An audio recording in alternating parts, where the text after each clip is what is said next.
I'm doing all sorts of stuff to get people exposed to the real obstacles and challenges that live in our first due districts across our department. So hopefully it gets guys thinking. I've even taken photos of doors, printed them out, and stuck them above the urinals at work. And just because nobody can escape me at that point. I have your attention for 30 seconds, and you're going to look at this door, and you're going to think about it.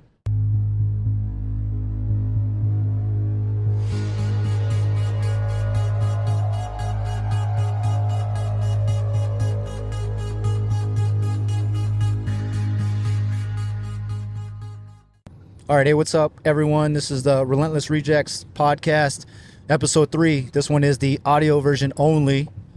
I'm your host, Preston Lyons, on a current road trip with the Adam Haywood from Independent Fire Training. We're heading to the LCC Fire School over in Parson, Kansas, to network and get some good, solid training for some awesome instructors and be surrounded by just some into-the-job firefighters.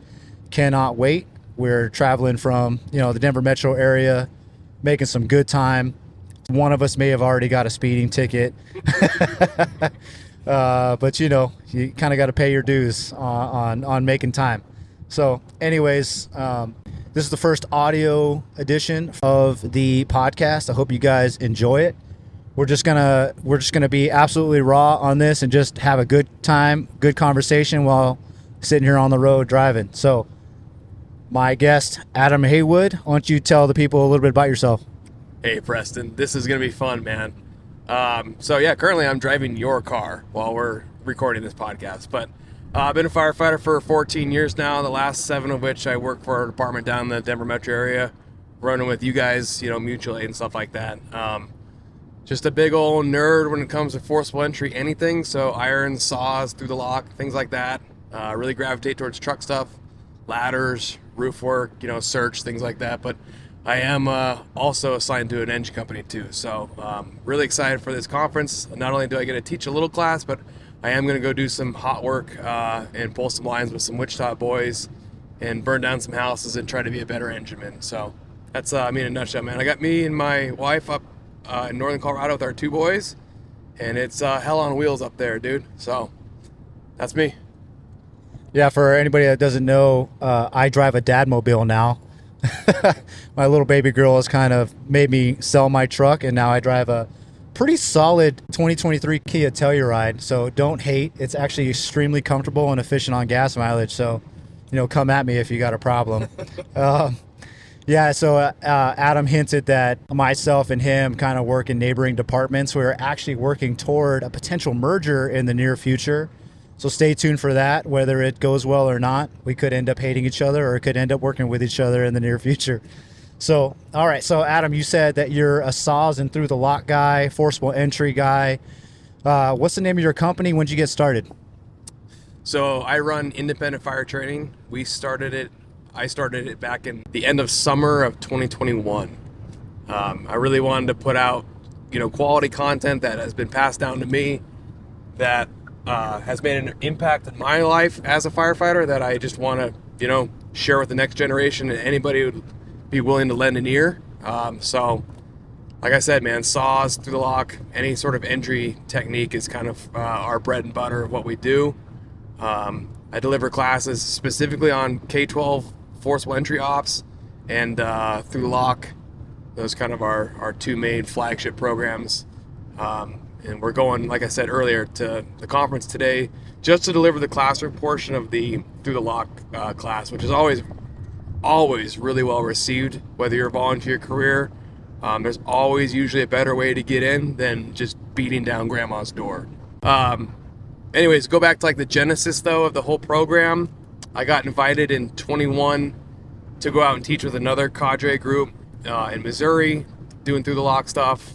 Fell in love with the idea of, being some sort of instructor on the road, delivering this message, networking, meeting guys like you, going to, conferences, meeting guys from all over the country and kind of seeing how operations are done, from Missouri to Oregon to Colorado, what have you. Came back, man, with a fire lit under my butt and incorporated the IFT within the next 2 weeks or so. So that's a pretty big step, just starting your own business and being influenced by someone to take that step, take that leap, right? I think one big problem in the fire service is that a lot of people are afraid to take that step. They're afraid to put themselves out there because they don't want to be exposed, or they might have some imposter syndrome. Can you talk about who influenced you to go this route, and what was the conversation you had with yourself to where you were just like, I'm just going to go for it, and I'm just going to listen to that thing that's in my gut that's telling me to do this no matter what the critics are telling you? Yeah, so the guy who originally reached out to me is my buddy John Buttrick. He was involved with coastal fire training at the time, and he invited me to come out. He just saw what I was putting out there on the internet, just on my personal pages, like locks I'd come across, or different techniques I was trying, and he just took a chance on me and said, hey man, we want to come out and be a teacher with us. And obviously I jumped at the chance, right? So when I was out there, and we had an Airbnb for like the week at Lake of the Ozarks, which is freaking gorgeous and beautiful. Highly recommend that conference if you ever get to it. Revolutionary Fire Tactics at the Lake. Anyways, over a couple of adult beverages some nights, we got to talking about what it is to be a fireman, how we influence other firemen, how we can deliver the best succinct quality message as fire service instructors. And he was really like the big catalyst for me to just take the plunge, and I thought to myself, what am I good at? What do I love to teach? What do I have to offer to the fire service? And when I came back, kind of wrote it all down, made a really rough business plan, if you will. Chewed it over with my wife. Is this something we want to do? This isn't a money-making venture by any means. It's just something to make myself better and make those around me a little bit better. And we jumped off from there, dude. But I've met a lot of other cool people in my career too. Jake Dickus is another dude I met at my very first department. He runs a group called Sons of Irons. He kind of almost introduced me to the idea of even having a training company. So a lot of credit to Jake too on that one. Yeah, and you said that you actually probably lose more money just running the business than you actually make money, right? It's not about the money. It's never been about the money, dude. I told that to my wife from day one. Like, all we want to do is I want to travel around, meet quality men and women in the fire service, pick their brain, see how I can better my department, myself, and hopefully better their department and themselves as firefighters, and just spread the message of, good quality firemanship. That's pure and simple, man. And honestly, it's not about the money. Like you said, when I take my guys through trainings at work, like, I'm paying for that door usually. I'm paying for the screws for the roof prop, or what have you, whatever prop we're working on. I am very fortunate that my department has a training center, and we do have a training budget and funds and things like that. But as for like in-house things, dude, or things when I'm just going out to, rap with other guys in other departments, that's usually straight out of pocket. You know what I mean? But I have found ways, and we can talk about that later too, to reduce out-of-pocket cost, to make training super effective and budget-friendly, because I want to make sure that everything I deliver, whether it's saws or through the lock or irons or what have you, is accessible to anybody on any budget. That's a big thing. Like, I don't want to exclude anybody. You don't have to be some big city, hotshot, or some small rural guy with a annual budget of $10,000, right? We want to make sure it's accessible for everybody so that everybody can learn from it. Yeah, if none of you have actually been through Adam's class, he's one of the few people that actually can set up a garage door prop for you. He actually brings all the material in, and he builds this thing by hand.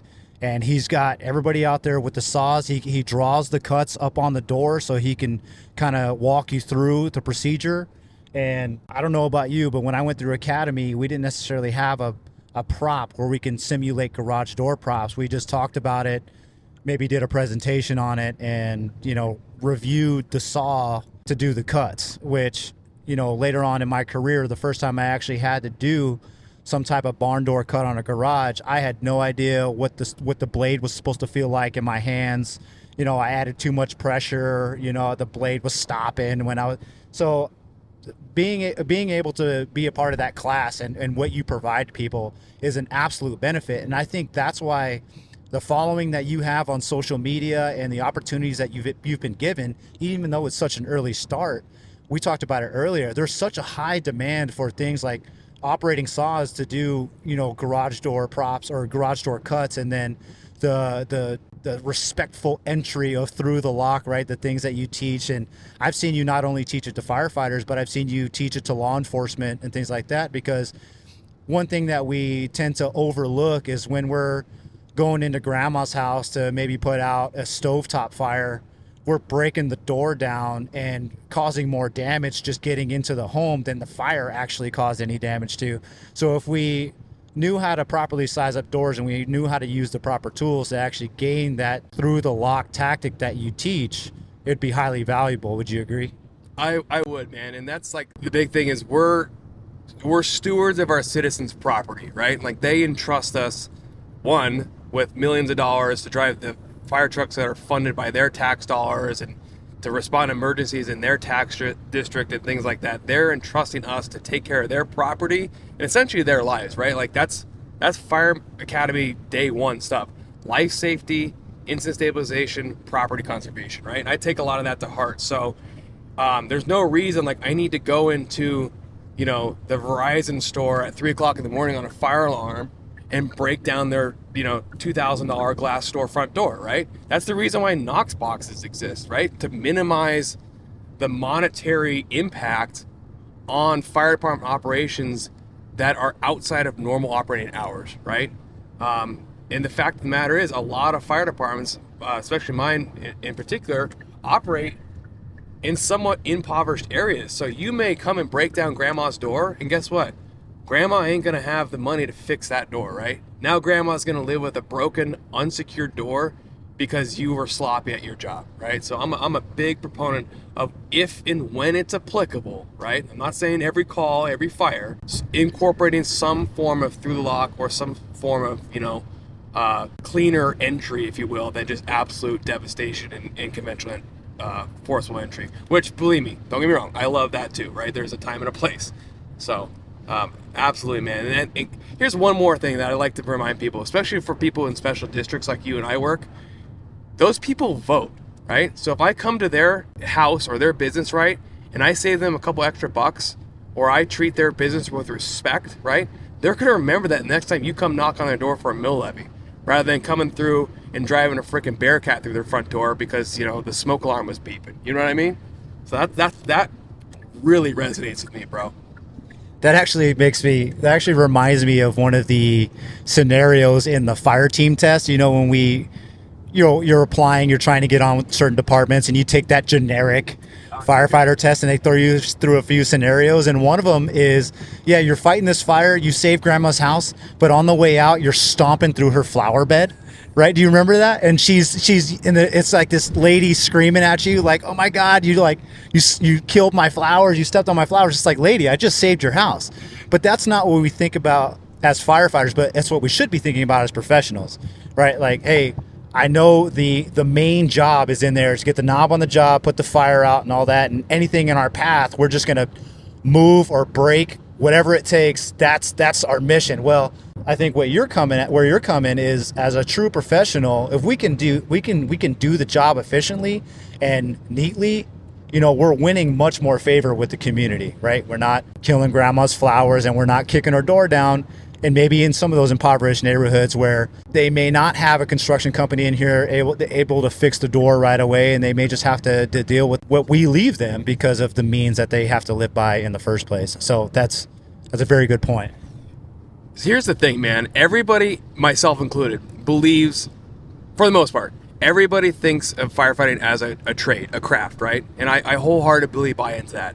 So as a true tradesman, right, would a carpenter who's a master carpenter use a framing hammer to put up, fine woodworking trim, right? Like, the right tool for the job. You don't use a jigsaw to do a ripping cut down a sheet of OSB, right? Like, every true tradesman knows every tool, its limitations, and its applications. So if you're a true tradesman, as in a fireman, you should know and subscribe to that same theory and know when and when not to incorporate some form of through the lock, conventional, saws-based, whatever. Beautiful. And that actually segues into another question I got for you. As a saws and tools guy that is teaching the mastering the craft aspect of things, we know that the firefighters that are coming into the fire service now are less and less tradesmen. The Gen X era, they were all, handymen at some point. They did something, mechanics, building homes, all kinds of stuff. They actually had a good knowledge of tools prior to, but now we're entering the generation, started with the millennials, and now the Gen Zs are actually coming in where, we're more of a tech savvy. I can get all my information off YouTube, but I haven't actually put my hands on the tools themselves. Have you encountered this generational shift in your teaching, and how do you address that?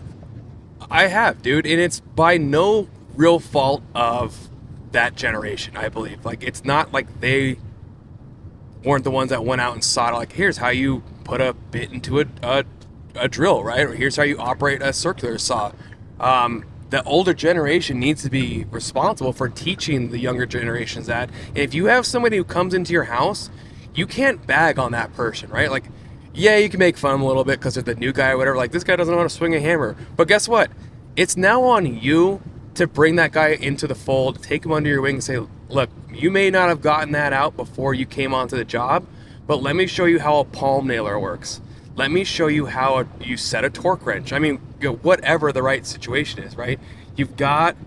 We could sit here and like chastise the younger generation all we want, dude, but you're not doing anything constructive and you're not helping them out. So, a little gentle ribbing I think is absolutely fine, but at the end of the day, you, as their senior firefighter, their company officer, whatever, you are responsible for their development, and it's on you, man. If by the end of their probationary period or whatever, if they don't know some of those basic skills like how to cook, right? You should have a couple meals under your belt, like you could pull off without even looking at a computer, right? How to scrub a toilet, those basic life skills that they might have missed out on.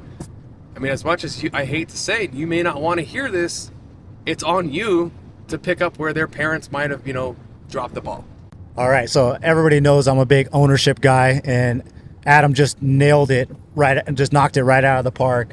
I truly believe that the ribbing is absolutely necessary. We got to get a little bit of thick skin when we come into the fire service, because we do some gnarly stuff on the job, and if you're not physically and mentally prepared for it, that's going to be a tough career for you. You may not last. But with that being said, the finger pointing, the generational bashing, it doesn't get us anywhere. And I think the senior firefighter is primarily the one, in my opinion, the senior firefighter is the one that should be taking those guys under their wing. Everybody looks at the company officer to lead the crew and guide the team in the right direction. But that senior firefighter, man, he needs to be the one. You can't have the company officer doing the ribbing, doing the fine mentoring. The company officer should be looking up and out when it comes to their leadership. They need to keep their eye on the big picture.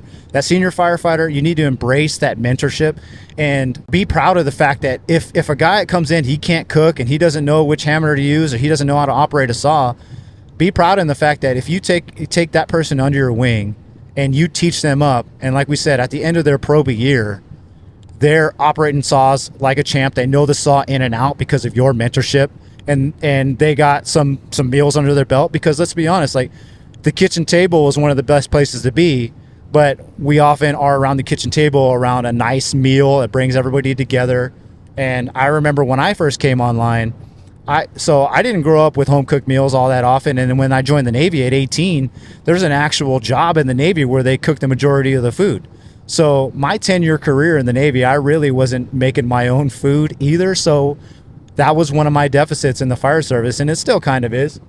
But the best piece of advice I got was, it sounds pretty lame, but they said, hey, look, download the Pinterest app, and your best thing to do is like search chicken dinners, search steak dinners or something like that, and like find 2 good recipes, like you said, at least 2, because if you're working a 48-hour shift, you got to have 2, and then also no one wants to eat the same meal back to back. So little trick of the trade there. If you cannot cook, you can't have mom bring your food to the firehouse, otherwise we're going to notice and we're going to make fun of you. But yeah, have two meals under your belt. And here's another thing, fear of failure, right? Let's let's get rid of the fear of failure when it comes to people learning a craft.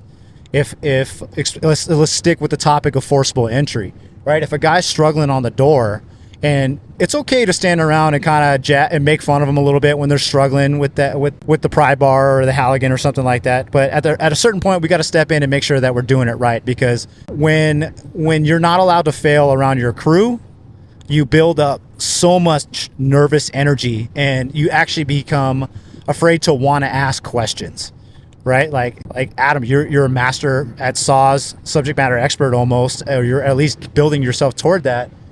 But if I'm afraid to fail in front of you, I'm not going to ask you how to gain access to a garage, right? So we got to get rid of that fear of failure, encourage people to fail on the training ground, and then we step in and we mentor. You know, there's a time and place to ridicule and mock, and then there's a time to build up and mentor. And there's guys in my own department that are like, hey, we're not in the building up phase yet. Like, well, when is that phase coming around? Because we make fun of this dude inside the firehouse and outside the firehouse. At a certain point, we gotta step up. We gotta be the senior man, like you're talking about. Okay, so which leads to some Q&A questions. You ready, Adam, for some Q&A? Let's fire off, dude. Let's do it. All right, so we reached out to some guys out in the Instagram, social media world, and some group text. Some questions for Adam. The first question comes from Cody Brooks. And here's the question. I've heard discussions on using a wedge and K-12 to cut the lock on doors like the front door of a 7-Eleven. Why cut the latch when the lock is only held in by a set pin and can be twisted off with a pair of vice grips or channel locks? Then throw the lock. No damage, and lock can be re-engaged and replaced. So, Cody, thanks for your question. You are totally on track with that, but I would challenge you two things. One, it's situationally independent, right? Like, do I need imminent entry into this building, or do I have 30, 45, 60 seconds, right? If that's the case, I better know that my guys are trained on how to actually pull that lock, right? The truth of the matter is, some guys like, well, it's just held in by a set screw. You got to do it, blah, blah, blah, blah, blah, right? And they're still going to fumble with it, right?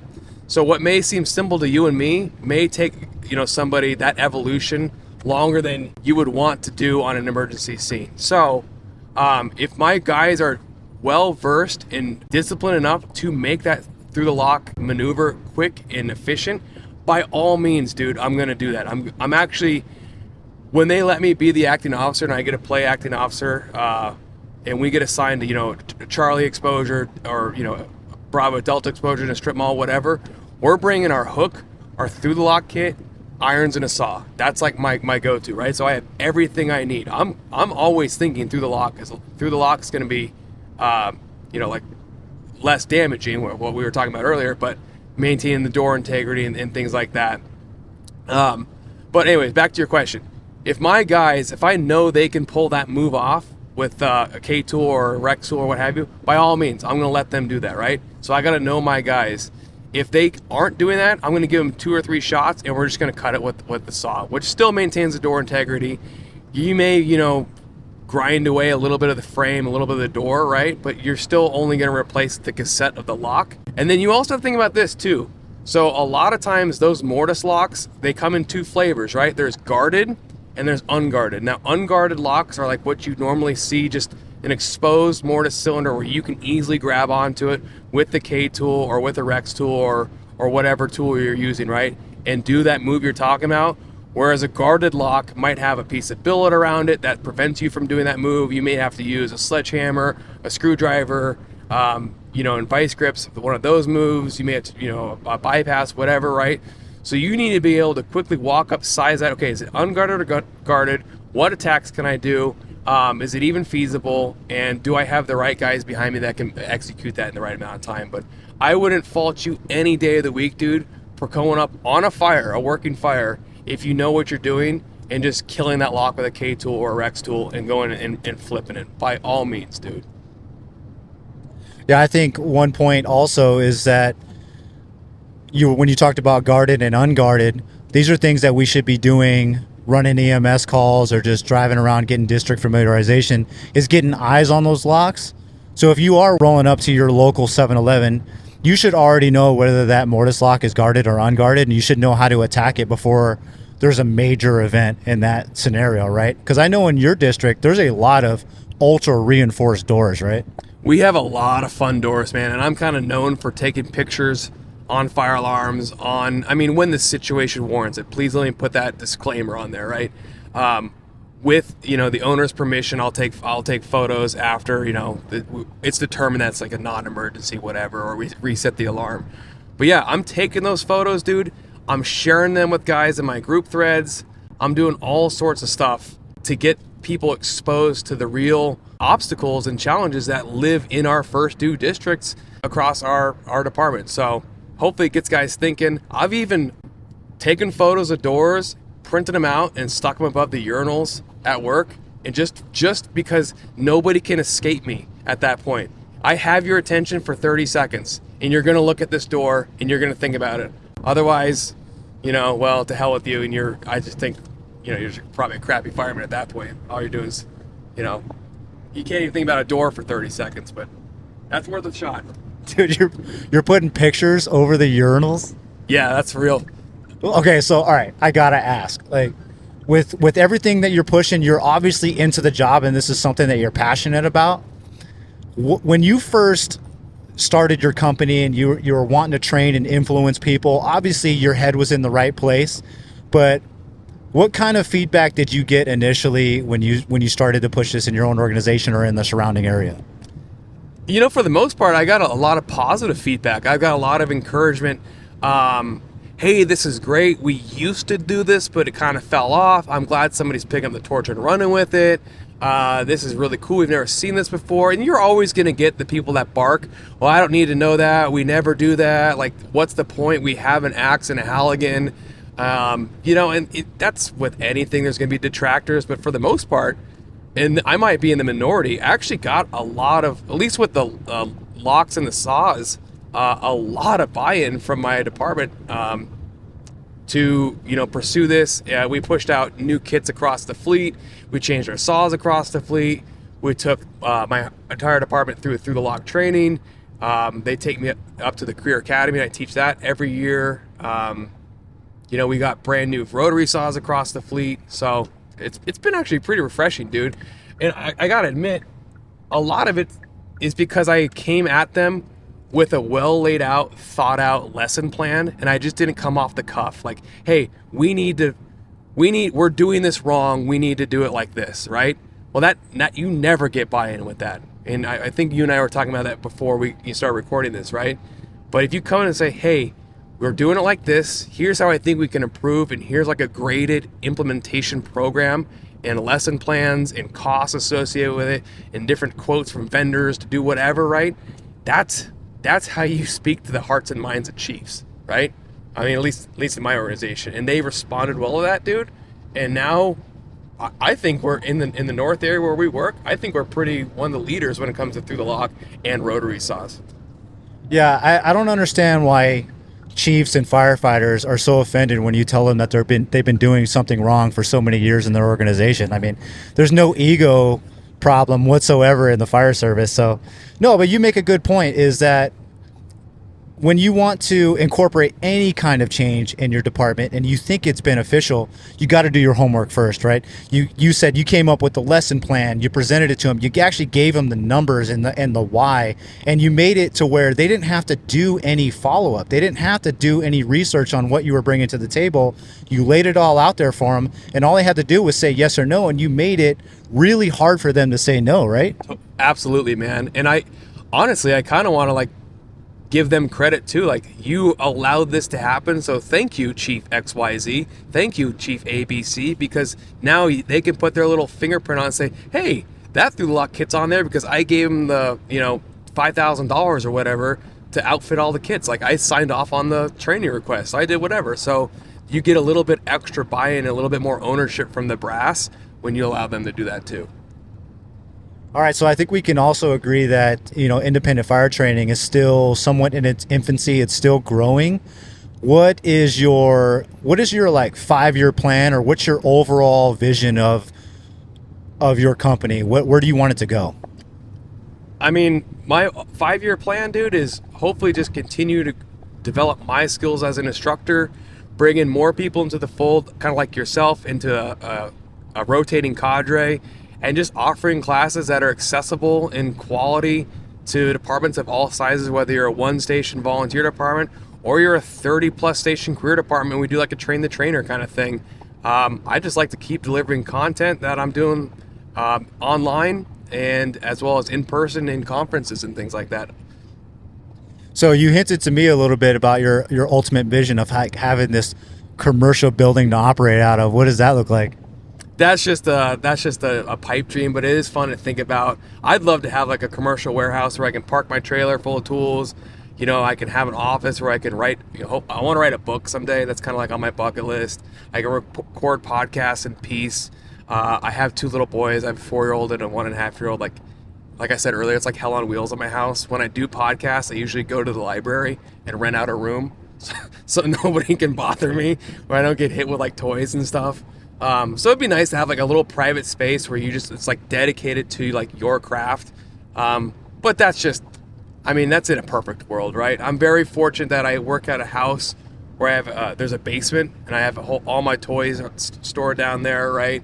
I have a trailer for my company, so all my tools and saws are safely secured in a yard with that. So, we're doing okay. I don't need to have a commercial space. It's just kind of fun to think about. Well, dude, I think that we all should have some type of vision, even if you call it a pipe dream. I think that we should exceed the general goal that a lot of us have. I think so many of us sell ourselves short when it comes to having goals. Like, for myself, if my ultimate goal in the fire service was just to be a company officer and be able to build up a crew and create culture and leadership within the 4 walls of my house, honestly, I think that would be selling myself short, right? Like, I purposely have a goal. It may not ever come true, but I want to paint this picture, right? Like, you see guys like Coley Moore and Scott Thompson out there, Frank Viscuso. They're up on the big stages. I've seen Frank Viscuso, he speaks to Fortune 500 companies, and he talks a lot about leadership. Step Up and Lead is one of the most inspirational books that I've ever read. But was that his vision to start? It might not have been, but here's the thing, dude. If I tell myself my ultimate goal is to be a public speaker that travels the country, speaking about culture and leadership, and then also I working on some books and presentations and traveling the country and networking with other firefighters, and then building out this podcast to where if it influences a firefighter here and there whenever they listen to it, that's big dreams. And it sounds a little bit ridiculous, right? For someone like me, like I tell everybody, I'm just a punk kid from LA, right? I barely made it out of high school. But when you have big dreams like that, even if you fall short, right? So let's say I want to be a battalion chief and I want to be able to speak across the country, right? If I fall short of that and I'm a house captain and I'm still speaking to a handful of local conferences, or some departments are coming around and bringing me around just to talk about culture and leadership, I at least get to influence people outside of my own 4 walls and outside of my own organization. I'm making an impact. And had I not had that bigger vision, who knows where I would have ended up. If I had a small goal that was attainable, that's cheap seats, right? Like, anybody can create attainable goals and conquer them and call it a win. But make your goals and your vision like so astronomical that it even scares you to even think about it, where it sounds ridiculous. Like, I tell my wife about my own goals and she kind of laughs at me, right? Like who's like, when I told her about I'm gonna start a podcast, she's like, who's going to listen to you? You know what I mean? I'm like, you're right. I have no idea, but I could build this thing up and hopefully influence at least one person. And that, if you can influence one person like you, like with your teaching with saws and stuff, if some person, I'm pretty sure it's already happened to you, if some person messages you on Instagram and they're like, hey man, I tried your Through the Lock and it worked like a charm, and I didn't even break the door down. Has that even happened? Oh, many times, dude. And that is all that you need to make or break your day. If I get a message like that, dude, I'm on cloud 9. I'm like, all right, I got through to somebody and I made a positive impact. And sometimes the coolest thing, dude, is you'll get a message from like 10 states away. Like, I'll get a message from New York State or something. Like, yeah, it's just such a cool ripple effect when you hear somebody say, yeah, we went through, I had an automatic fire alarm and we, shimmied the door or whatever, right? Or, hey, we had a fire and I tried that cut you were talking about and it worked great, right? or hey, we reset up our saw with a better blade and like outboard or what have you. It is so redeeming and really makes you feel like, dude, I'm on the right track. Yeah, it's beautiful because you were saying it's not about the money, right? It's about the influences that we make, and it's about the network, the people that we get to meet just doing the things that we're doing by stepping outside of our own organization. The people that you meet that are actually into the job and the things that you learn about them and their own organization, it's like it's the coolest thing, and I think that's why a lot of us do that. Specifically speaking, we're headed to the LCC Fire School, right? I've never been there. How many times have you been there? This will be my second year. I was out here last year where I delivered a hybrid class where I did my saw class for the lecture, and then we did a conventional and saws-based forced entry day out on the drill ground. So, second year. Yeah, and we talked about the fact that, these conferences, even though the presentations and the hands-on training are great, it's the people that you get to do it with, right? Because which track are you doing? I'm doing the hot engine track, the live fire and acquired structures track. Who's teaching that? From last time I was out here, the Fools of Oz, which I believe is mostly made up of Wichita firemen. Yeah, and what are they doing for you? You got something special. They're giving you something special for this track, right? With the live burns. Yeah. So the city of Parsons grants the college multiple houses. I'm not sure if they give them the deeds or what have you, but basically gives the college and the conference free reign to burn down multiple houses in the downtown district of Parsons. So it's really cool. When I was out here last year, we had some free time, me and my partner Dwight, who I taught with last year, and we were kind of going out and just bullshitting with the Wichita guys. They were taking us through all the houses they were prepping, and these are real life houses, just like the houses that you and I run in certain districts in the north area of Denver. And they're like, yeah, we're going to burn this house 3 times, and then it's going to get bulldozed. And how cool, man, to actually push through a real house on fire as opposed to like, a concrete, burn room or a Connex, which absolutely has its place. Do not get me wrong. I'm not bagging on that. But you cannot replicate, the live fire in an acquired structure. How cool is that? No, yeah, you're right. And we were talking earlier that we wished our own organizations were able to acquire more structures because there's nothing that replaces those live fire burns, right? Like, FTTN's a big popular one, but that's still Connex boxes, I've personally never been in an acquired structure where we got to burn it down. I've only been in ones where they're like, hey, we're going to go practice or, cutting holes in roofs or pulling hose through the structure and things like that. But like just straight up burning down a house seems pretty cool. Me personally, I'm getting to link up with Matt Valdez and his training cadre. I get to do the search hands-on training that they're doing. I cannot wait to be a part of that. I've been trying to link up with Matt Valdez and his team for a while. He runs MB Fire Rescue out of Texas. They do some awesome stuff. Their content is pretty sweet on Instagram. And I was supposed to meet up with them at First In last year in Little Rock, Arkansas, but my baby girl wanted to come early and surprise me and the wife, so didn't get to do it. So looking forward to connecting with him. Corley Moore is the keynote speaker at this conference, and so if you've never even heard of LCC Fire School, it is an absolute gem, and it was $50 to register for this thing. It's absolutely amazing. So if you get a chance to participate next year, or if you're going this year, awesome. But if you get to go next year, definitely jump on that train because it's probably not going to be a secret in the near future. So with that being said, Adam and I are going to be doing a post-conference, part 2 of this podcast. And we're going to talk about, what we thought was cool, what we learned the most on there, give our 2 cents on our experiences since we're both doing 2 different hot tracks. And Adam's going to be teaching one during the lecture series, so I get to jump back and forth and connect with other people and jump in on his, and I'm gonna try to get some pictures for his content. But absolutely great experience. Looking forward to it. What else can we touch on here? Oh, there's another question coming from John Velez from Tailboard Misfits, running an outstanding podcast out there. He's also out of Texas. I don't know what they put in the water out there in Texas, but they're producing some awesome firefighters, and they are not bashful at putting their news out and broadcasting it to the world. So, hats off to those Texas boys, man. I absolutely love what they're doing. But question from John Velez, specifically about utilizing battery-powered saws, because that's kind of the trend we're all going toward, right? Is battery-powered extrication tools, battery-powered saws. But using them for forcible entry, do they work well? Are they faster? Are you seeing battery issues, life issues with those? So John, what's up, man? Good to hear from you again. Thanks for having me on your podcast a month or two ago. Great question, dude. This, whether you like it or not, unfortunately, batteries are probably the future, right? I'm a holdout. I want my gas-powered lawnmower. I want a gas-powered car. Maybe I'm just kind of stuck in my ways, but dude, batteries are the future. We're seeing a lot of great success with the 9-inch battery-powered rotary saws that are on the market, specifically the Milwaukee and the DeWalt. Those are really like the only two offerings right now. Those are really, really good, geared towards forcible entry, paired with the right blade.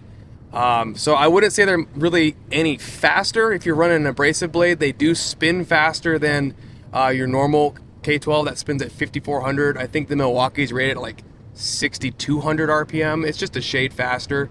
But what they are, man, people kind of bag on them because they're like, oh, it's a Fisher-Price tool. Like, it's made out of plastic and it feels like cheap and lightweight. And they are, but they're so useful to run off a ladder. They're so useful to literally throw in a medic unit. I talked with some guys from Miami-Dade Fire. They run saws on their medic units just as a force multiplier for their medic units when they get on scene. So I know where Preston and I work, our medic units fight fire.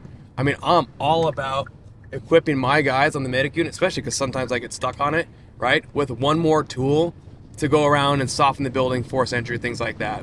So they're great. Like, they never tip over, they never leak gas, right? You can get a ton of cuts out of one battery. I will caution you though, on some of the 9-inch models that are out there, some of them have a sealed battery box, specifically the Milwaukee, and we have had that battery box overheat from just exertion from the battery getting hot through cuts, and it'll stall the saw.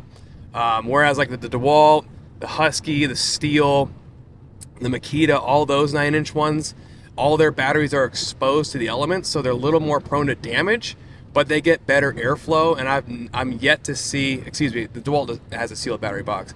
I'm yet to see one not overheat, the ones that have the exposed batteries.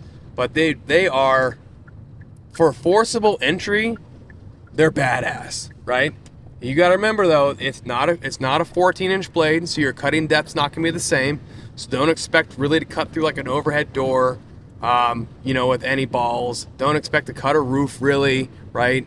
I think the 9-inch blade offers you, off the top of my head, it's either 3 1/4 or 3 inches of cutting depth, whereas a 14-inch blade offers you 5, right? So a little bit extra room there to cut through, Q decking on a roof or a commercial roll-up door. But dude, they have their place, their money. By all means, get one, play with it, and I would recommend whatever power tool complement you're running at work, right? Like at my work, we run DeWalt's, so naturally we're gonna go with the DeWalt saw, right? Because it's already in the DeWalt ecosystem within our department, if you will.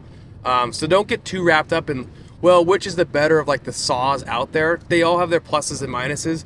Get the one that's going to work with you and your program at your department.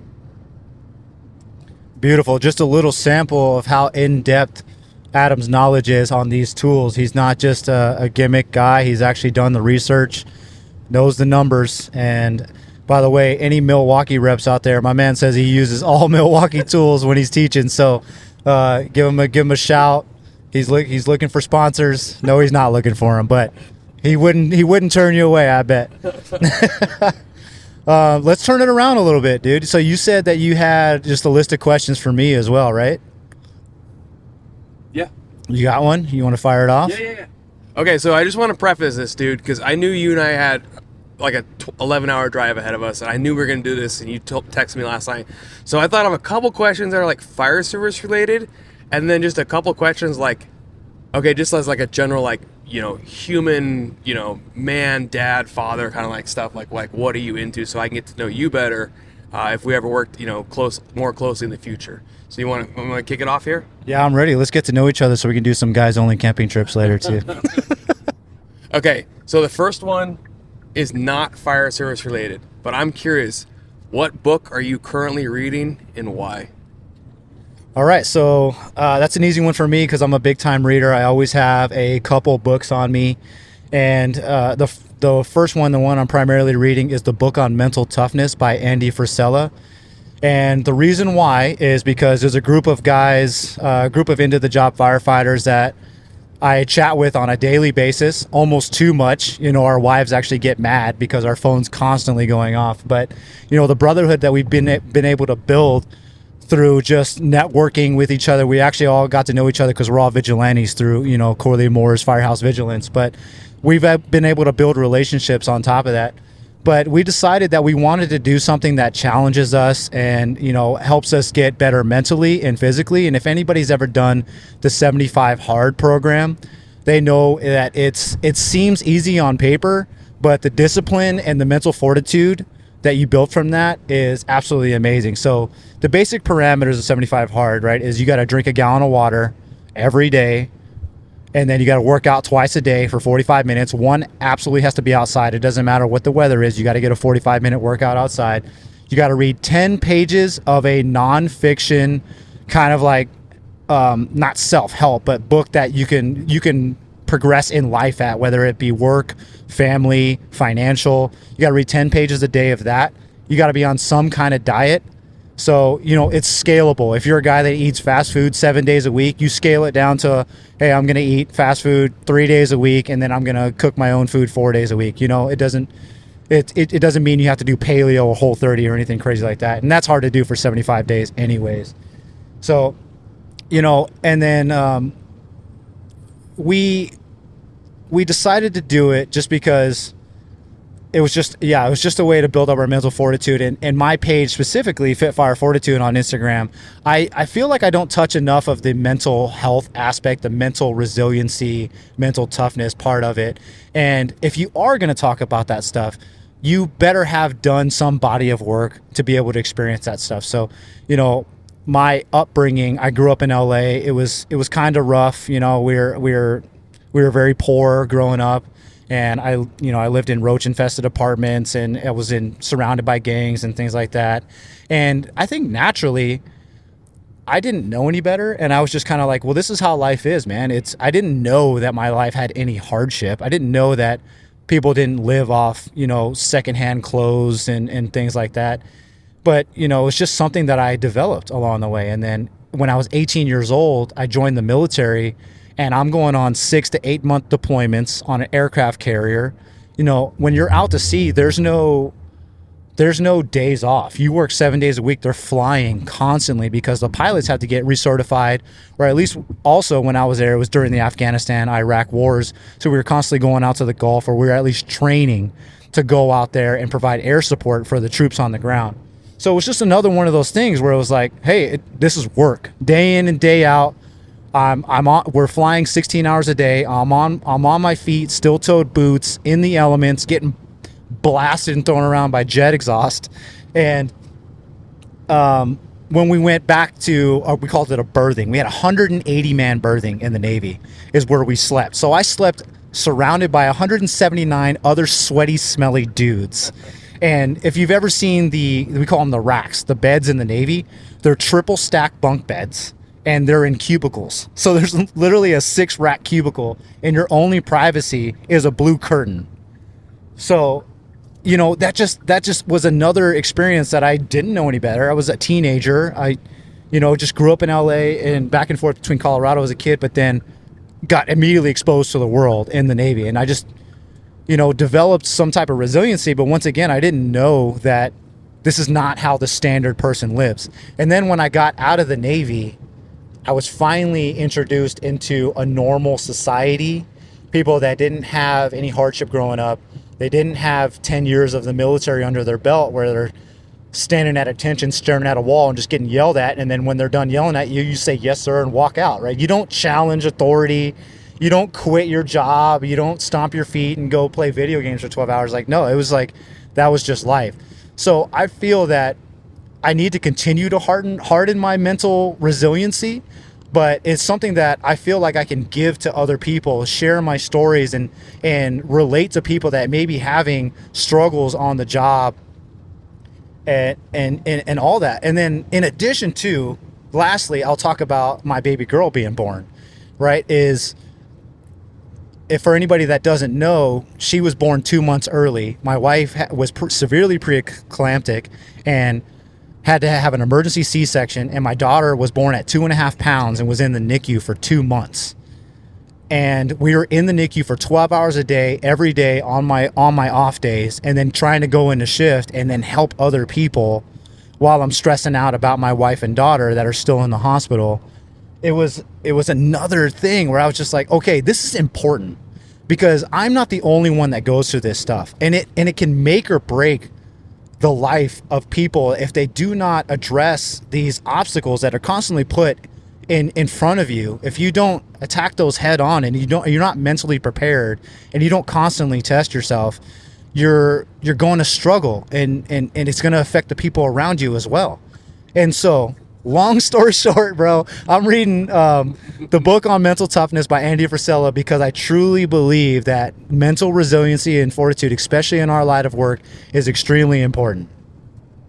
I love it, man. I love that you brought it back home to like the question, but you took us on that journey of like your growth as a person and how you developed your your resiliency to your, environmental factors and things like that. And it's cool hearing your story. I know I've heard your story before when we first met for coffee a couple months ago when we started to get to know each other, but that's good, man. I'm glad to hear you're reading books. I had no doubt that you were going to answer that question quickly. Well, yeah, I mean, if anybody that truly knows me, like, the funny thing is I'm an introvert. When I first meet people, I keep my answers short and sweet. I don't really volunteer a lot of information. But then when I get around people that I actually, feel comfortable around, you can't shut me up, dude. Like, you ask me a question, I give one of those 5-10 minute answers. And I'm like, hey, I wasn't sure if you wanted all this information, but here it is for you. Now you can digest it and do whatever you want with it. Okay, you ready for the next one? Yes. Okay, this one's an homage to your hero, Corley Moore. I honestly did not know that when I wrote this question, it was kind of his shtick, but maybe because I also listen to his podcast, it crept into my brain.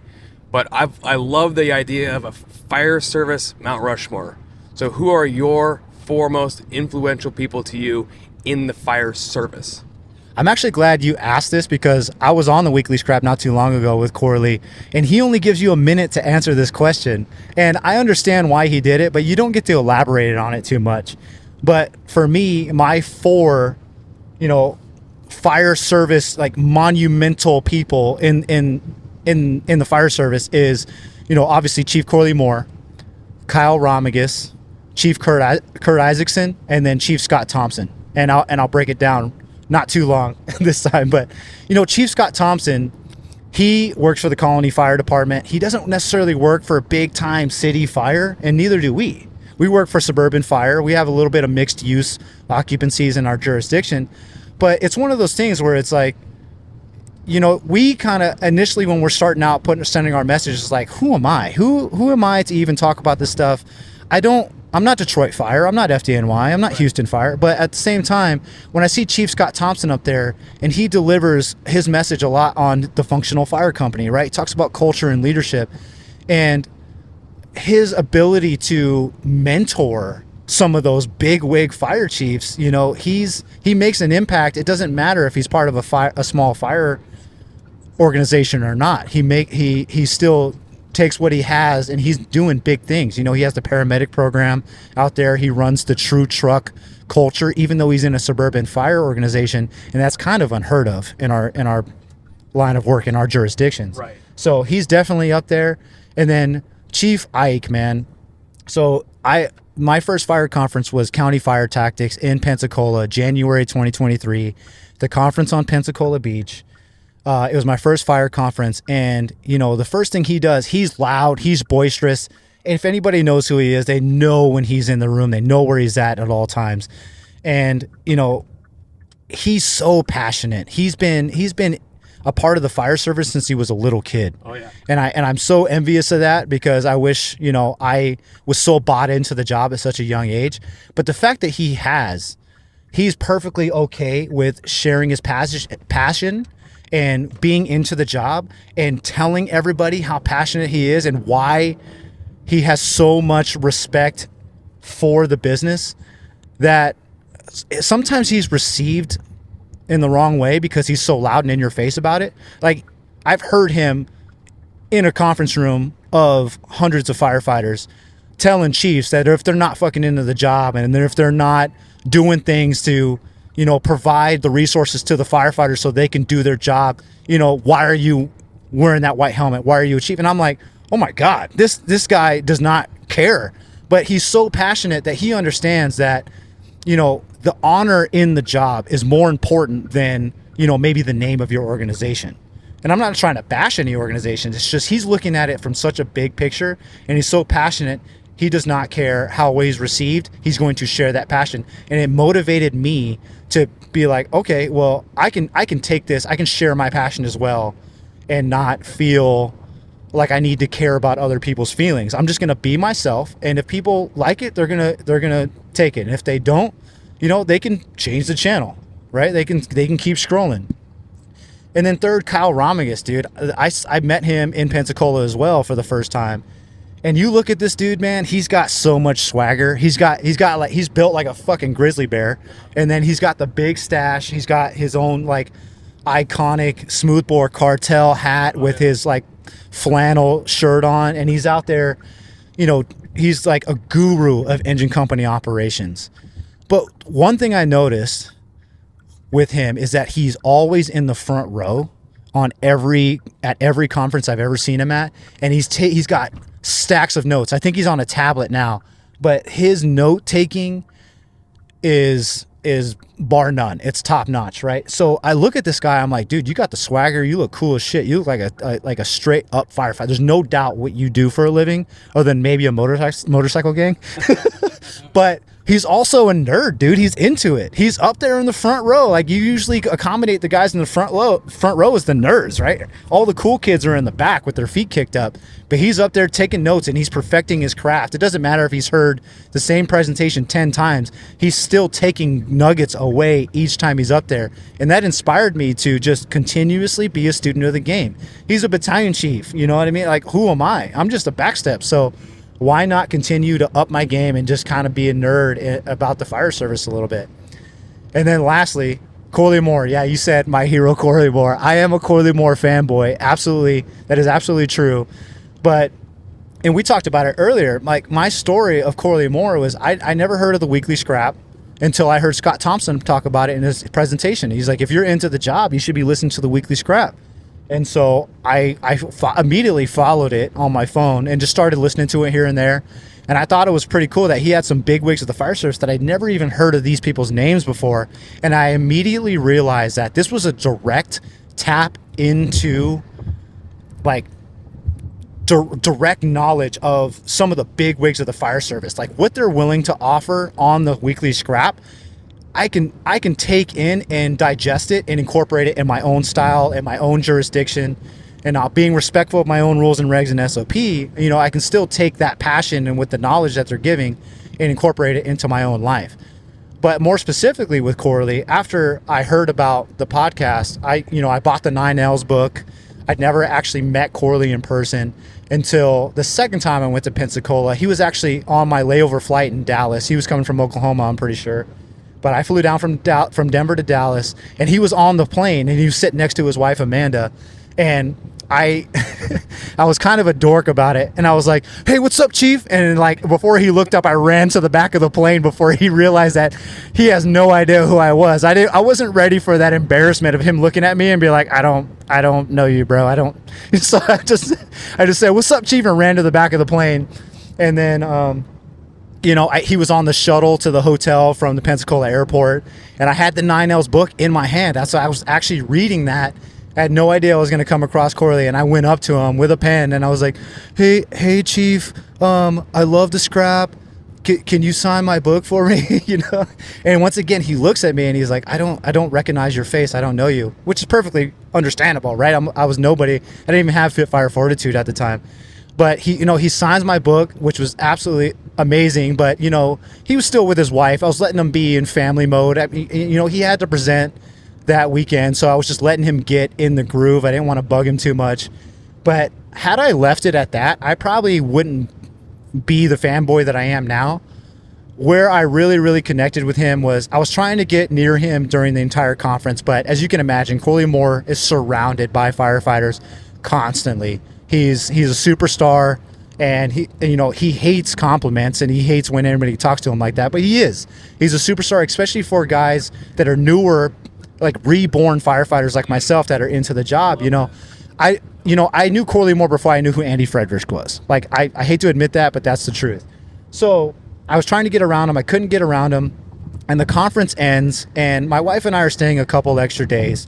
But I was so down. I didn't get to shake his hand. I didn't get to talk to him.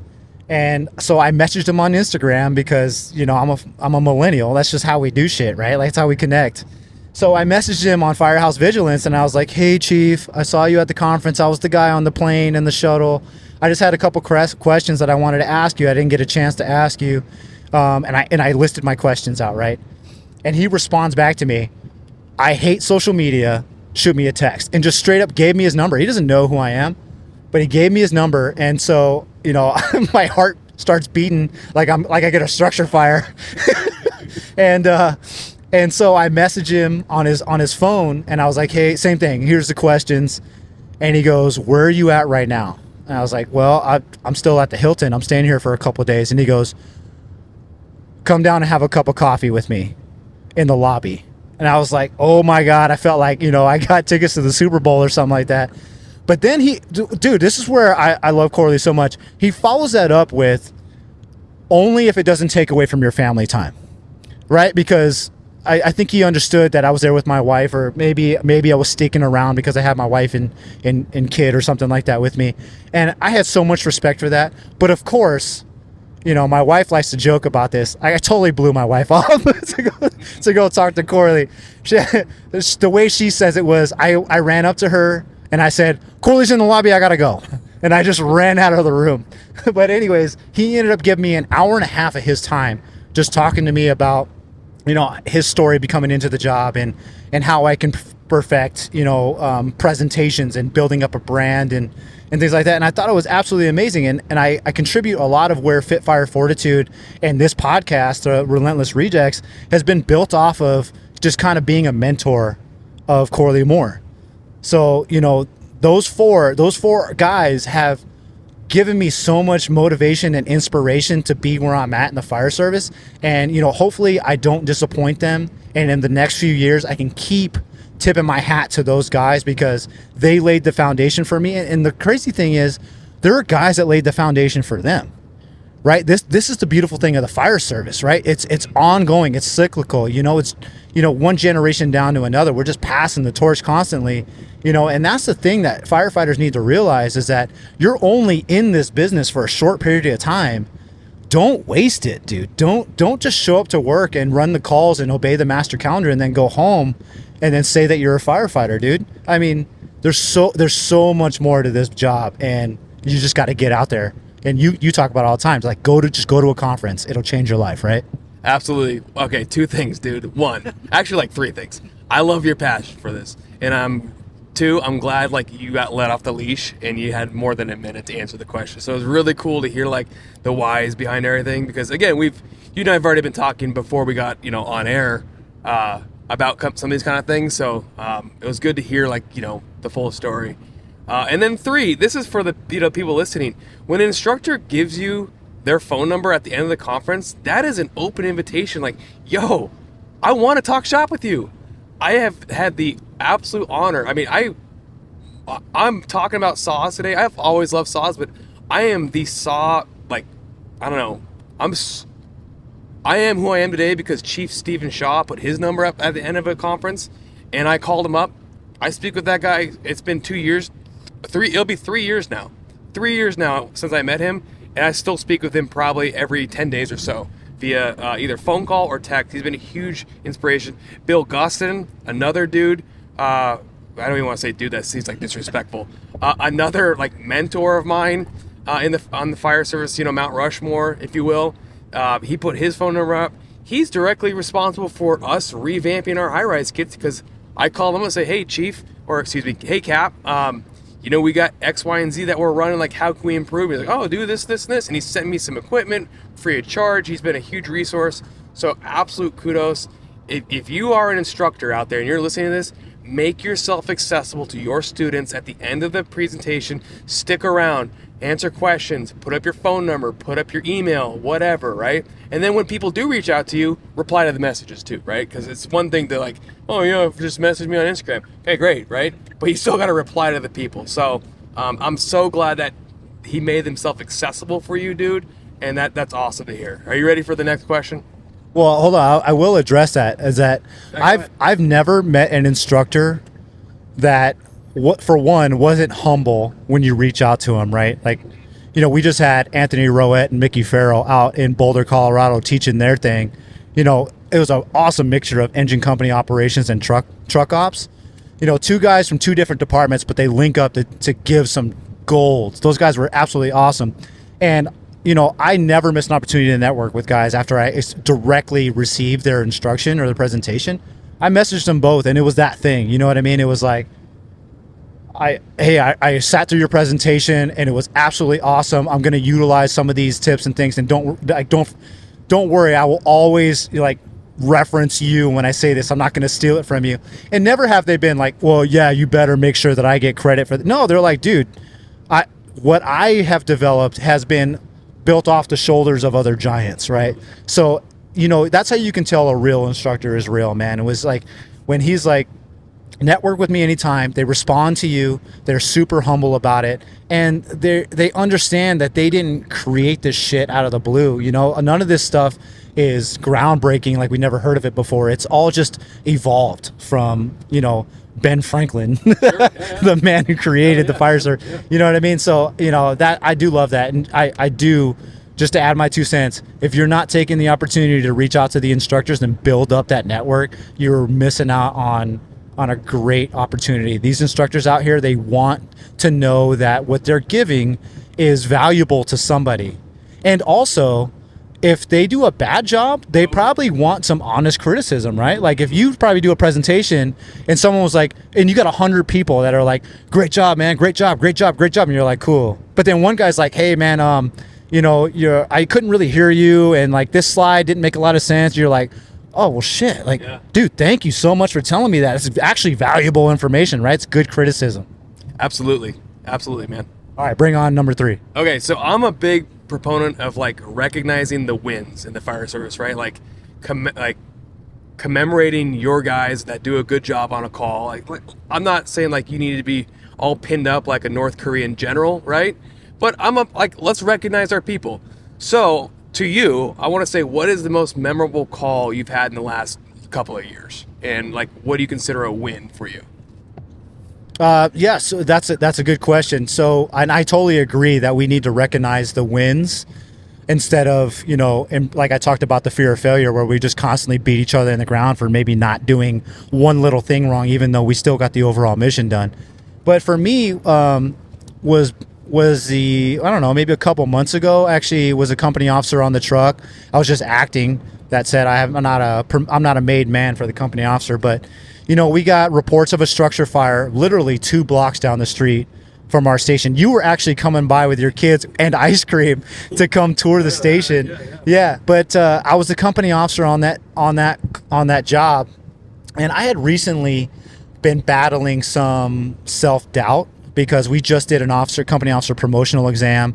I did not bring my A game that day, and I went in after the written exam. I was tied for 3rd, and then after the practical, right, where they do the scenarios, I ended up dead last, 9 out of 9, and I was doubting myself. I wasn't sure if I was worthy of even being in the conversation, the whispers of being a company officer, right, and I just needed something, a win, like you just said. I needed a win to show myself and to show others that I'm capable of doing the job. So we actually get toned out to a structure fire. And as we pull out on the apron, I can already see the column of smoke, right? So my engineer's already yelling to the guys in the back. We had a crew of 4 that day, which was awesome. I would love to have that all the time. But my engineer's yelling to the back, hey, we got a job. Let's go. No no fucking around. Yeah, like right. it's time to go, which was great because it gave me an opportunity to get my head in the right space. I didn't have to worry about making sure the team was on par. They were already doing it. But, I aired over the radio a visible column of smoke from Station 62. We're en route. And that, I got so much kudos from just doing that because everybody in the box alarm that was coming from other stations, they were like, "Ooh, Jobtown, baby. We know what that means. It's go time." So that was another signal to everybody else, like, let's get the work done. And so like I said, it was 2 blocks down. It was a corner house, so it was easy because the hydrant's right on the corner. We don't necessarily have a truck culture, so we went into engine company operations. We can debate that down the road. It's another podcast. Yeah. Truck culture, I'm all for, but we don't have that yet. So I'm not just gonna go do some cowboy shit and doing truck company ops, and then everybody doesn't know what we're actually doing. So I do a proper size up as a split level home. The fire originated on the back patio, and it was actually working its way up the Charlie side up into the eaves and in the attic space. I can see the smoke coming through the front gables. So I knew that we had a good working fire and it was up in the attic space. I made sure to verbalize that. We're a blue card organization. So, hopped out of the rig, knock out a 360, and then we get reports of entrapment in the basement. So, which is really confusing to me because it was split level. The fire started on the Charlie side and it was working up into the attic space. But there was reports of entrapment in the basement. And so I'm investigating this a little bit. My crew's already got a hose line to the front door. And it turns out that the entrapment was actually cats. And the homeowner was like trying to run in and out of the house and rescue the cats. And, and my engineer does a good job at like saying, hey, we're going to get the cats. It's fine. Because there's no smoke or fire involvement in the basement. It's good. And the only thing is, I forgot to air that over the radio, was that there was no actual entrapment. So everybody's freaking out on the outside.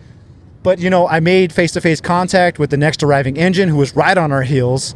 And I was like, hey, you guys search the basement. We're pulling a hose to floor 2 because it was split levels. One of those things where you walk in the front door and it's either up or down. So we go up and we start knocking the fire in the kitchen. I call for long-handled hose or long-handled hooks. We're pulling ceiling. We're hitting spot fires.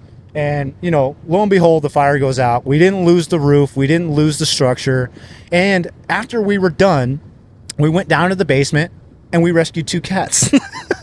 So we didn't rescue any cats out of trees, but you know what? We got some good publicity by bringing a couple cats out of there, and the residents were happy. But you know what?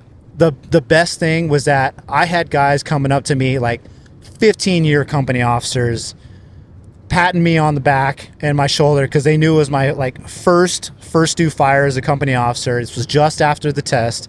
And they were like, dude, that was a rock solid size up. You guys did an awesome job. The fire went out. Nobody got hurt. And, we didn't lose the house because once you get in the ag space, it's kind of a gamble on whether you're going to lose it or not. But we did the job. And man, I tell you what, the weight that was lifted, that guilt, depression, feeling sorry for myself instantly went away. I mean, I still have a little bit of it, but that was a win for me, and it was such a great opportunity, or it was such a great experience. It was awesome. Right on, man. I'm glad that you're able to shake yourself off from the promotional test. Right, that doesn't make you any less of a fireman. I stumbled on my promotional test too, so it stings for a minute, and it still stings. It's been over a year, and I still think about it, dude. But awesome job, and nothing brings a crew together like going to Jobtown. You know what I'm saying? So good for you. Yeah. What about you? I'm gonna turn it back around on you. Do you have a win? In the last few years, yeah. I mean, I had a pretty similar experience with a commercial fire like that. First due acting officer, but I think one of my favorite calls in the last few years. I've been like I said, I've been a fireman for about 14 years now. Paid guy for the last 10 or so. I remember we got called to a childbirth at some Section 8 housing just down the street from Station 12. I was at a different house that day, and we got on scene, me and my medic partner. I was on the bus, and they said they had an imminent birth, and literally as we rolled up, the back doors flung open, and somebody just handed me a baby that was I'm not even kidding, dude, the size of a football, not even. I think it was 20 27 weeks gestation, somewhere around there. Like a Nerf football. It was. I remember looking to, like, like when you get on scene for like on a gruesome medical and you're like, is this real? You know what I mean? I remember looking at like, holy fuck, now what, right?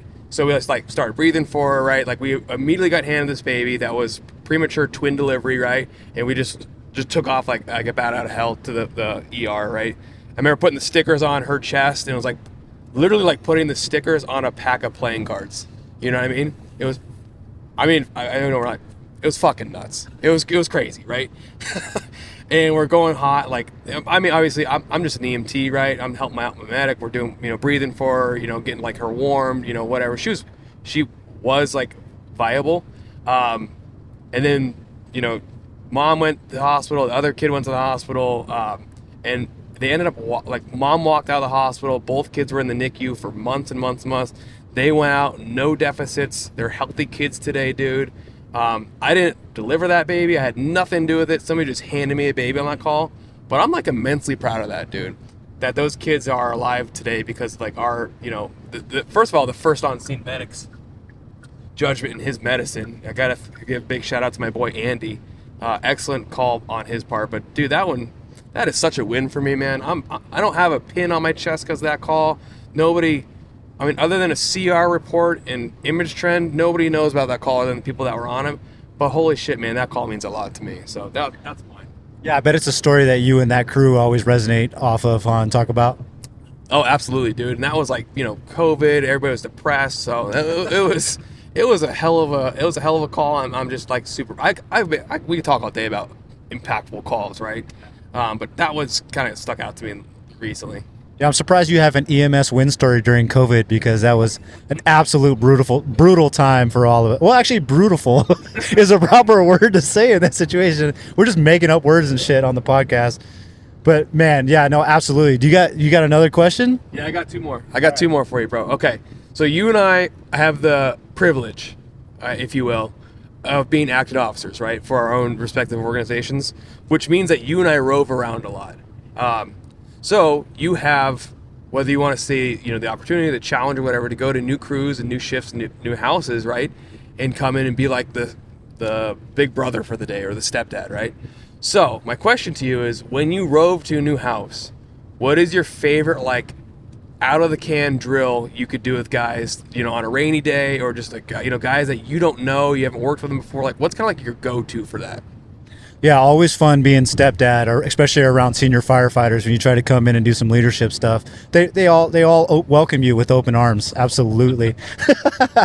But I always, first off, I ask people, what they want to train on. I open the table because sometimes those crews are already building up on training, right? They might be doing their own crawl, walk, run thing with ladders, right? They're like, hey, we were just doing ladder throws, and then this set we were supposed to do VES training, but our company officer called out sick, and now you're here. And I'm like, all right, well, let's do it. Teach me what you guys learned, so I catch me up, and then we'll go. Because I think that's a common mistake with a lot of acting company officers, is they go into the house and they're like, these are my expectations. We're going to abide by what I, want the day to look like, and it's like, hey, bro, you're a visitor here, man. This ain't your house. This is our house. Yeah. So you got to respect the house that you're in, for one. And that includes the crew. I don't give a shit if the probie has been there longer than you and you're coming in acting. If the probie says, hey, out of class acting officer, lieutenant, this is kind of what we do on Thursdays. And I'd be like, hey, you know what? If that's your guys' vibe, and then the senior firefighter's like, yeah, he's right, then absolutely, I'm going to do that. But when it comes to training, you might have actually heard me talk about this before. I actually have #training days. So yeah, because for me, it was one of those things where we would come in when I wasn't roving, we would come into the station and be like, what do you guys want to train on? I don't know. What do you want to train? It's like the Jungle Book, right? The vulture. I don't know. What do you want to train? I don't know. What do you want to train? And then we never train on anything. We talk about something. Yeah. And then we'll just like pull something up on YouTube or something like that. And it's never a good quality training. But for me, my #training days are a hashtag. It's a millennial thing. I'll take credit for it. But it's every day of the week has some type of theme. So I'll break it down. For us is, #Mask Up Monday, Tactics Tuesday, Water Flow Wednesday, Ladder Throw Thursday, Forcible Entry Friday, search Saturday, and then size up Sunday. So I like to do size up Sunday because, Sunday's, a rest day. So if anything, we go drive around and we look at houses after EMS calls, and we'll size up the windows and, access to the Charlie side and where we would pull a hose, or we would just pull some up on YouTube. And, there's a ton of videos on YouTube that shows, working fires in homes, and we talk about the first 3 assignments and we practice our size ups and things like that. But more specifically, say it's Monday, right? Mask up Monday. I tell the guys, like, all we have to do, the only requirement is to put on our mask. That's the only requirement. So whatever the training looks like, I want you guys to build it. This is your house. And I usually ask the most junior guy, like, hey, all we got to do is put our mask on. I want you to design the training. And so what does that do? That gives buy-in to the most junior guy. And he's working on structuring training at an early phase of his career. And he's also teaching it to more senior guys, which, I always talk to the senior guys while the junior guys creating some type of training for the day. And I'm like, hey, look, he's putting it together. No matter what the training looks like, we're not going to critique it until after the fact. We're not going to jump in and like, you probably had this happen where like the senior guys like, well, what about this? Well, have you seen this? Well, I've seen it. This is what we did in this. And they totally hijack the training. It's like, hey, look, we're not doing that. Whoever's teaching the training, let them teach, and then we're going to open it up after, like, do like a tailboard debrief afterwards. But that's basically my requirement. Is like, hey, we're doing a mask up scenario, which could be, hey, we're pulling a hose to the Charlie side, we're going to mask up, we're going to go in, and then the medic crew's going to go in, do a primary search while the engine crew goes in and affects fire attack on the kitchen floor or the kitchen, right? And that's the training, and we bunk out, we mask up, and that's basically how I figure out what my training is going to look like for any house that I go into. So not only is it cool to allow people to teach where I've empowered them to do so, but now I'm not surprised on what type of training is going to be done. I already know going into it, well, today's Thursday, so we're going to get our hands on some ladders. So it's not for everybody, but that's a great way for me to stay on task and make sure training gets done, is have these kind of themed weekly trainings. I love that. It makes it almost like it's on autopilot, right? Like you come in, like it's like, okay, well, this is the theme of the tour. We're doing X, Y, and Z. I'm absolutely stealing that from you. When next time I get roved out. Well, dude, what's funny is I actually have guys that like sarcastically mock me when I come into the station, right? They're like, uh-oh, Lions is here. Oh, it's Friday? I guess we're doing forcible entry Friday, aren't we? And I'm like, yeah, motherfuckers, let's go. Let's do it. And then guess what we're doing? We're doing forcible entry. And then we're out there for 2 hours on our door prop just having a blast, right? Wood chips flying, just forcing doors, racing each other. Man, it's so beautiful, especially so now that I have that expectation set, whether they make fun of it or not, dude, we're still executing on the training. So that's another thing. It's like, as a company officer, whether you're acting or not, like, have some humility, have some empowerment. You're not that big of a fucking deal. You don't need to be in charge of everything. Just say, hey, we're training. You guys come up with the training and I'll back it up. And remember, as an acting officer that's roving, like you said, you're a guest there, dude. You're fitting into their program that they've already been developing, right? So you're like, hey, how can I help you, for the next 24 hours, accomplish what you need? Yeah, and then I will add this. We have the 3-strike rule, right? Because, you get roved out to some busy houses and you start training, you stretch a line, what happens? Yeah. Call drops, right? Well, all right, strike 1. Same thing. Let's get back into training. Boom, strike 2. And then the third one, all right, we put in an effort. Let's either do something else or, we're going to call it. Because sometimes, the community always takes priority. We're not going to put ourselves on delay because we want to get training done and then make the community wait longer for us to respond. So I always make sure to let the crew know, hey, I'm not going to make us be out here until 10 a.m. trying to do this training. We're going to put in an effort, and if we don't get it, at least we can say we tried. Absolutely, man. All right, you ready for the last one? Go ahead. Okay, so this little preface here. You ever seen the movie The Matrix? Yes. Okay, you remember like the first Matrix, the good one, right? Where there's a good Matrix. The first one was awesome, dude. In 1999, yeah, for the time it was awesome. Yeah. Okay. Anyways, there's like a scene where she's like on a Trinity or whatever. She's like, I need to learn how to fly a Bell ABC helicopter, and they like plug her in. And she's like, okay, I got it. Like she's like instantly a master, right? Okay. This doesn't have to be the fire service, but if you could instantly master a skill or something like that way, what are you going with? It doesn't even have to be in the fire service? No, That's tough because my mind initially went to answering the question in the fire service. All right. So obviously I'm stalling because I'm trying to think. Dude, honestly, man, my biggest fear that I would love to just wipe off, off the slate, check the box, is being able to confidently search any type of structure, like blacked out, like we talked about a little bit, right? Being in a commercial structure with the smoke from top to bottom in there. I want to be able to confidently get a crew, search in there with a known victim and find the victim and get everybody out safely and not have that, dude, because I've been in an IDLH where I can't see my hand in front of my face, and it's, dude, because we've all wore a blackout mask before, right? You put something over your mask, and what do? We just close our eyes and we use our tactile stimulation and we get the search done. But man, there is something that happens mentally when you're in a smoke-filled environment and you have nothing over your face and you still can't see.